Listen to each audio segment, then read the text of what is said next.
Wilder, Ace, go get cleaned up. I shout across the ranch, wiping the beads of sweat off my forehead. It's abnormally hot for the start of November. My sons have been riding horses all morning while my three brothers, Sebastian, Mason, and Jagger, break in 6 new racehorses we purchased. Wilder and Ace run their horses harder away from the barn. Sebastian chuckles. Doesn't look like they heard you, Alexander.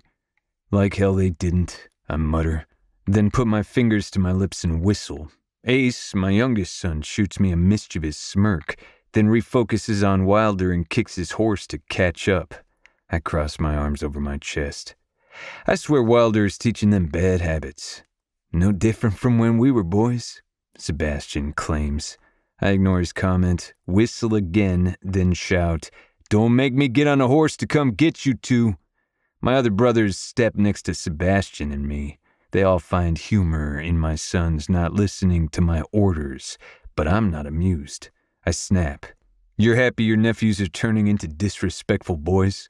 Mason grunts. That's a bit harsh, don't you think? Yeah, they just want to keep riding. We were the same when we were kids, Jagger insists. We didn't ignore Dad when he called us in, I state. Your memory is fading, Dad bellows. I turn my head. Did Mom keep you in town all morning? No, we've been back for a bit. You been sitting inside? Yep. A look passes over his expression. I can't tell what it is, and he whistles before I can question him. It's as shrill as mine. My boys circle a tree and race toward us. Little shits, I mutter. Sebastian chuckles again and pats me on the back. It irritates me even more. My boys are good kids and have always listened to me. Yet Wilder's been pushing boundaries lately, and Ace is too happy to try anything his older brother does. A cloud of dust trails them, and they stop several feet in front of us and then jump off their horses. Mason opens the gate and the horses trot past the fence. You need to lean into those turns, Dad instructs Ace. I told him, Wilder interjects. I warn, the next time you two want to ignore me, you'll skip lunch and spend the rest of the day doing chores. Understand? Wilder and Ace don't say anything. Well, I push. Dad interjects. Boys, answer your father.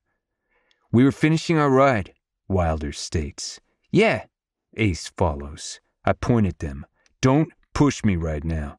My sons sigh and reply, Yes, sir. Before I can say anything else, Dad steps between them. Let's go wash up. He turns them toward the house and guides them away. Unbelievable, I grumble. Chill out. They're just being kids. We were like that, Jagger reminds me. We wouldn't have ignored Dad, I repeat. He grunts. Sure we did. Stop insisting we didn't. We were hellions. You're wrong, I insist, stomping toward the house. The last thing I'm going to put up with are my sons turning into little disrespectful brats. Georgia, I did it! Ace shrieks, breaking away from my father and running toward the porch. All day, the women in my family have been taking down Halloween decorations and putting up Thanksgiving ones. Orange and gold lights wrap around the posts and hang from the awnings along with pumpkins and turkeys. A huge autumn wreath with burlap, acorns, pine cones, reddish-orange berries, and multicolored fall leaves hangs on the front door. Yay! Georgia praises Ace, then ruffles his hair. I can't help but smile. Our family fell in love with Sebastian's wife, and my sons weren't immune to her beaming personality.